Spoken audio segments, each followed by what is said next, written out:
I hope millions, I know millions of people watch the game, but I hope millions of people were tuned in on Paramount Plus, on CBS Sports HQ to see the most unbiased capital J journalist that I know get welcomed on to the star-studded desk in a totally unbiased blue and orange scarf, a totally unbiased Illinois hoodie, and a hat with an eye that did not stand for anything other than Illinois. But he correctly predicted the winner.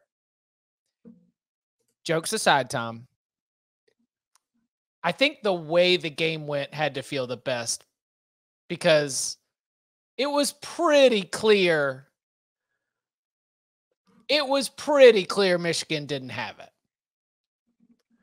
First of all, is it bias if every single word you say is true? You said a everything million. I said, everything I said on the pregame. You said a million and it was 14. Everything I said on the pregame show, everything I said on the halftime show was true, and it's exactly what happened. I said on the show on Tuesday, yeah, I got a little carried away with Illinois by a billion. But I also said it was disrespectful for Michigan to be favored because Illinois has been the better team all year. And that was very evident on the field today. Illinois was a better football team than Michigan and has been a better football team than Michigan. In fact, well, I cannot pretend I am not thrilled with the result because this was a huge kind of game for the program. I'm not thrilled with the way Illinois played because they only won by 14, and they should have beat the hell out of them because they were far better than they were, and they should have won by a lot more than 2 scores. Luke Altmaier had some big plays, but he didn't play well overall. The receivers were having trouble getting open. There were turnovers. There were mistakes. It was just not they didn't play great. Defensively, I thought they had problems too, giving up the run, especially when you're just letting them. But anyways, they won. And just for the program wise, I mean, they obviously it's big. They're 6-1. They get to a bowl game. The stat or the trend that it's their first win over a ranked team at home as a ranked team since 1991 is thank God that streak is finally over because that's a long freaking time. But just for the game to be the CBS Big Ten game of the week, to have all the production that goes into it, to have the sellout, to have all the recruits that Illinois was hosting there this weekend, and to beat the defending national champions, even if they are nothing like the team that won the national title last year, is just a good program win. So I'm thrilled with the result. Michigan stinks. Michigan should not have been ranked. Michigan is a bad football team, and that was an awful, awful performance by them, and I don't know what they were doing because it was obvious the entire game that Illinois had no respect for their passing game. Yeah, that's what I was saying. Like, the margin was always small, but I never at any point was considering the idea that Michigan was going to march down the field against this Illinois defense. Yeah, and late in the game when they were down multiple scores in the fourth quarter, I get dropping back to throw. But in the first 3 quarters, when you were still very much in this game, the best drive that Michigan had, they just handed off to Kalel Mullings over and over again. Even as Illinois was not respecting your receivers, not respecting your tight end, not respecting your quarterback, and just loading it and telling you, okay, go ahead, run the ball on us all day, you were still getting yards on the ground. You were still able to move the ball.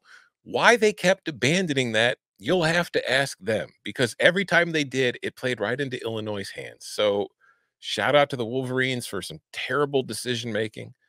Their defense played well. If I'm the Michigan defense, I'm not happy with how things went because I feel like even with Will Johnson not in there most of the game, I feel like I did my job today, and my offense did nothing for me. But oh well, Illinois 6-1.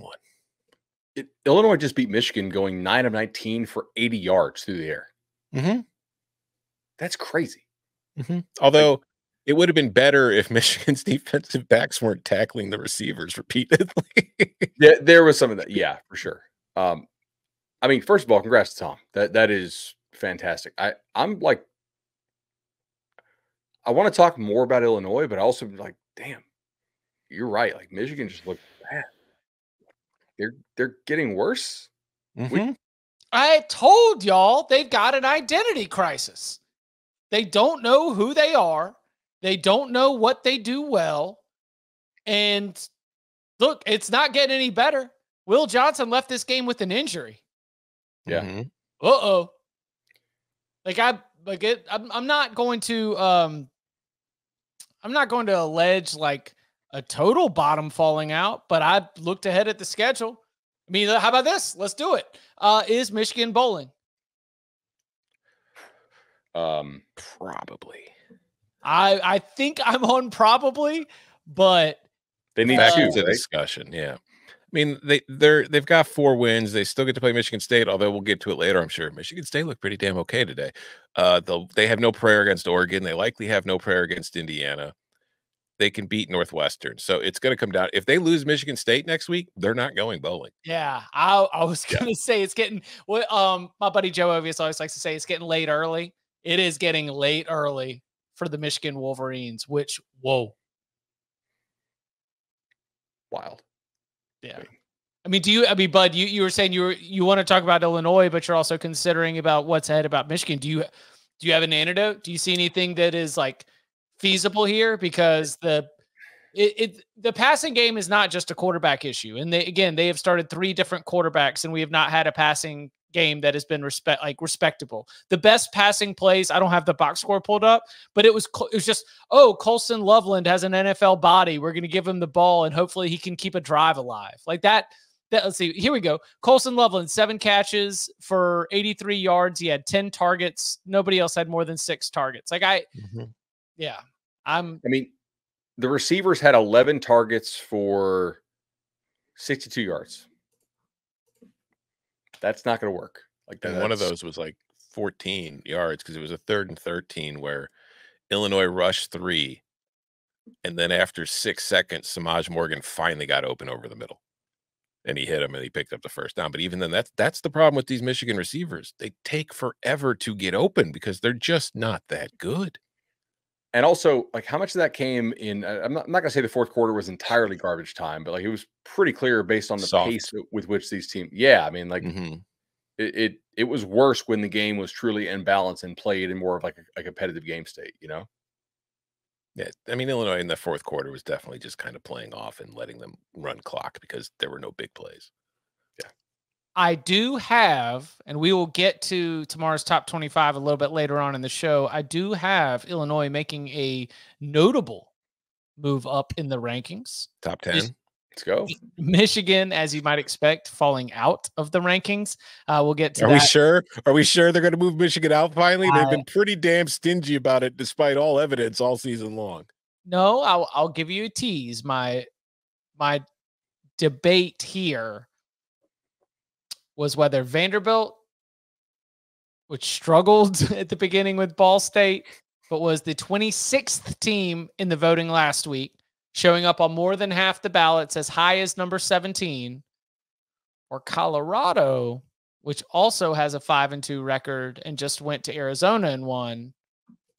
That was kind of the debate I was going with. We'll get into the answers to that debate a little bit later on.